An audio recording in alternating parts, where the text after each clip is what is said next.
Hi kids, Mr. Heidowitz. We're here with chapter 5. We are almost to the end and we are getting ready to test probably early next week, so just be aware of that. You should be in this packet and we're going to turn all the way to page, I have to find it here. I suppose I could have just paused the video. Sometimes I forget. 83. And what you have here is just real world problems. And what they mean by real world problems is problems that you might see every day. For example, you're not necessarily going to track the number of students in a middle school and an elementary school. So for people, that's not really something that they're going to run into every day. They're just kind of made up word problems. But on these problems, they're trying to give you things that you might actually see as you get a little bit older. So we'll talk about that in a second, but we will also pause here so I can get set up. And we'll just take a look through our example problem. So Jake mixes 620 liters of water and 180 liters of syrup to make lemonade. So I'm going to go ahead and represent how much water and how much syrup I have. And actually, I'm not going to do it. It's going to be done for you. But the syrup is here, 180 liters.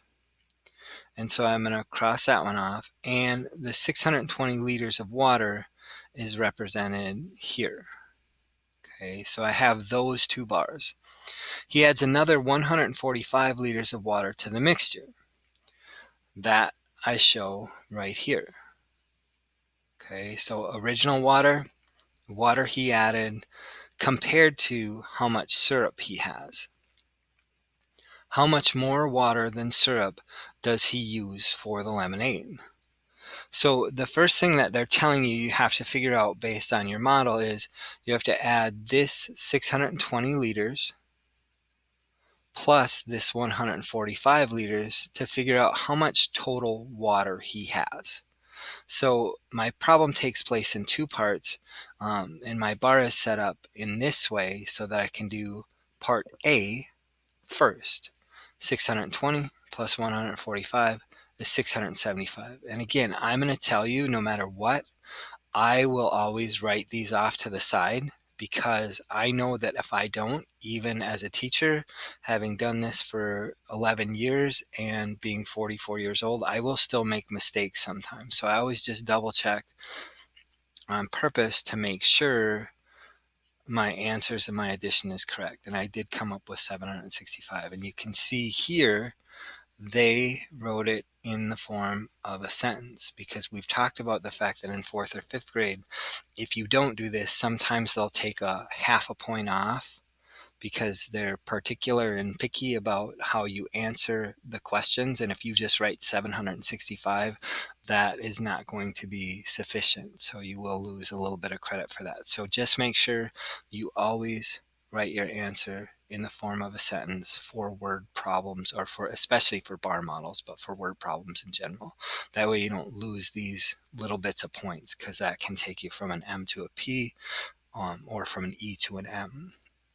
Anyways, now this would be part A in your example, just like it was set up before, and then this would be part B.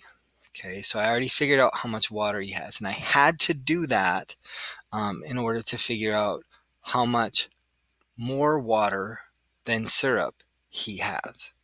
And so now that I know how much water he has, my water is represented here. He has a total of 765 liters, and I'm going to take away the 180 liters of syrup that he has, because I'm looking for this number. So I'm going to start with 765, and sometimes kids, if I do A and B, I just leave my answer here, and then I can just take away that 180, and it makes it kind of convenient and easy as long as you can keep it organized.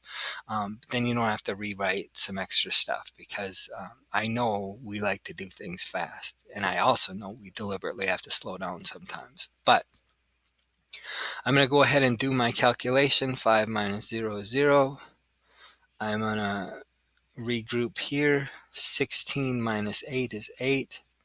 and 6 minus 1 is 5. I did get the same answer of 585, and I just have to remember that is 585 liters of water. He uses 585 liters more water than syrup. So this is important that we walk through this, because on the next page, and I might be ahead of myself, but we'll see here. On the next page, as we move forward, they don't give you anything. There's no sketches, there's no bars, there's no nothing. And so you have to think through how you want to solve this problem. And that's going to be tricky for some of you, because I think some of you are going to draw some bars and you're going to make some calculations, and you're going to get halfway through and you're going to realize, oops, maybe I did it wrong.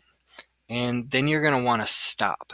Well, I'm going to encourage you to keep moving through, like stop and reset. Cross out your work or erase it or do what you need to do to start over again, because you have to be persistent with this stuff. And a lot of times we'll get it wrong first, and we just got to keep moving our way forward until we do find the right answer. Now, like I've said before, if you're working on this for more than 10, 15 minutes and you're struggling and there's no one there to help you, it's not worth the frustration. Then you just put it aside, or conveniently enough, you just hop onto the Google Meet link, the office hours help, and I will help you with it. So you have a couple different choices there, but there's no real reason or excuse to just give up, because if you can find someone, find them. If they're busy, come find me. Jump on Google Meet and we'll talk about it. Anyways, I'm going to read the question, and then I'm going to have you do your best to solve it. And then I'm going to show you the answers just like we usually do. So good luck, and let me read this and then I'll see you in a minute. A pet store donates 3,500 pounds of dog food to an animal shelter.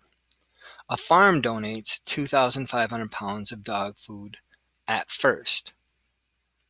Later, it donates another 2,000 pounds of dog food to the animal shelter.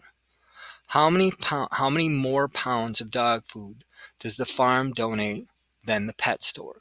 And I'm going to tell you right now, there are two parts to this problem, whether you do them A or B, but don't just do one calculation, because there are two parts. So having said that, I'm going to cut you loose to do it on your own, and then you come back and check your work. Like I said, if you get stuck, just hop on that Google Meet link and I will be here to help you. And there'll probably be someone else who needs help too. So I'll see you in a minute with the answers. Now that you've had a chance to work through your problem, I'm going to tell you your page should look something like this. Now, if it doesn't look exactly like this, that's okay, because we all process and do things a little bit differently. And if I'm not directly there to watch you or you to ask questions, then sometimes things look a little different, but as long as we get to the same place, we're okay. So the first thing I did was I identified that the pet store donated 3,500 pounds of dog food. And so I put my pet store label here, I put my pet store bar here, and I put this 3,500 pounds of dog food. And I didn't have this yet, I just started with that. Okay. Then I went down to the next line. A farm donates 2,500 pounds of dog food at first. So I just went down and did farm. And this was the next thing I drew, was my bar for the farm's dog food.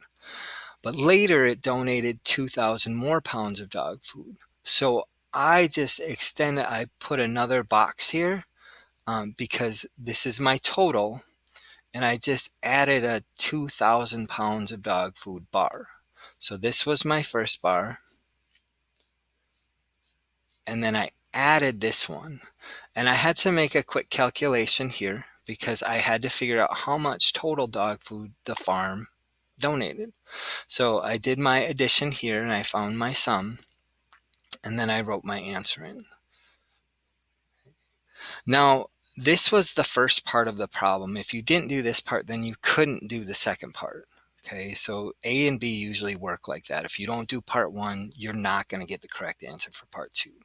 So Then I went back and I kind of crossed these off, or I shouldn't say I did, I'm going to, because I don't need them anymore, because now it's all represented with pictures. And now I'm going to say how many more pounds of dog food does the farm donate than the pet store. Well, I don't have to redraw any bars. I can just use this model that I already have. So I look at it and I say, well, the farm donated the 4,500. The pet store donated 3,500, and I know I'm missing this part here. So I know I have to take away what the pet store donated from what the farm donated, because the bigger numbers always got to be first. So I went down here, I did my calculation, 4,500 from the farm minus 3,500 from the pet store, and I came up with 1,000. I wasn't quite done, so I went and I wrote my answer in the form of a sentence. The farm donates 1,000 more pounds of dog food. And I could say, if I wanted to be super complete, than the pet store. And kids, I'm going to tell you, when you do write your answers in sentences, I know it takes a little longer, but make sure you use handwriting that's legible, handwriting that we can read. Otherwise, it becomes a little bit of a problem. So I'm going to pause this video here. You should have gotten through that point, and then I'm going to talk a little bit about your next page, because you are going to create your own real world problem, and there's no way to check that. So what I'm going to have you do, I think, is do a little FlipGrid video where you read the problem that you created to me and you show me on your computer. And it's not going to be perfect, but at least it will be something. So I'm going to go ahead and move this page over and get set up. This is page 85, and you don't need anything for this page. You don't need to do anything. You just need to listen. So here we have little guy, and little guy is doing some thinking, and he says, well, the park fund raises $2,960 for the play. $2,960. The playground fund raises $2,662. The park fund raises $298 more than the playground fund. The playground fund raises $298 less than the park fund. The park fund and the playground fund raise $5,622 in all. Man, he's got a lot going on in that head of his. So what we're going to do, though, is just take a look at what he's thinking about, because when you have all these numbers running through your head, just like little guy here, you're going to want to organize your thoughts. And that's what bar modeling really does, is it just organizes your problem. So little guy writes it out and he says, all my thoughts are getting in the way, and so I'm just going to make it simple. So he says the park fund raises $2,960. Then he says the playground fund raises $298 less than the park fund. And he wants to figure out, how much does the playground fund raise? So he goes ahead and he does all of his calculations and all of his work, and he comes up with this $2,622. To be honest, I'm not exactly sure why little guy started where he started, but the explanation of this is relatively simple. You got a lot of thoughts here, and we want to clean them up and make them organized. So here we can clean them up and make them organized and solve them. The only problem I have with this is they already gave you the answer here, but it's still a representation of organizing your thoughts and making it nice and neat. Because if you were just telling someone this, it would be hard for them to understand. But if you show them, it's easier. Hopefully that makes sense. And that becomes important on the next page, because on the next page, you are going to try it. And you are going to create your own word problem. And you're going to try and create a word problem that has two parts. Okay. Now, here's the thing. Word problems are kind of tough to create. So I would recommend using the names of people you know and keeping it relatively simple. Don't make your numbers over the thousands, and don't make it anything other than addition and subtraction. But come up with something. So I'll do some thinking here, and I'll come up with an example problem that I think might be more suitable for third grade, because this one that's kind of a lot. So let me think, and I will get back to you in just a second. This is the problem I came up with. Mr. Heidowitz makes cookies. Ooh, and they are delicious cookies, by the way, I will tell you. Jack eats 123 cookies. Oliver eats 164 cookies, but then comes back to sneak and eat 57 more. How many cookies did the boys eat in total or all together? And I didn't add that in there, but I can here in a second. So this problem does have two parts. And I could go down and model it. I'm not going to right now because you're going to come up with your own problem that's different. And then you're going to model your own problem, and then you're going to write your answer down here at the bottom. And when you finish that, you're going to go back to your Schoology page, and we're going to try this. And you're going to click the FlipGrid link that's called Create My Own Word Problem. Okay, create my own word problem. And I'm going to write that down here in a second.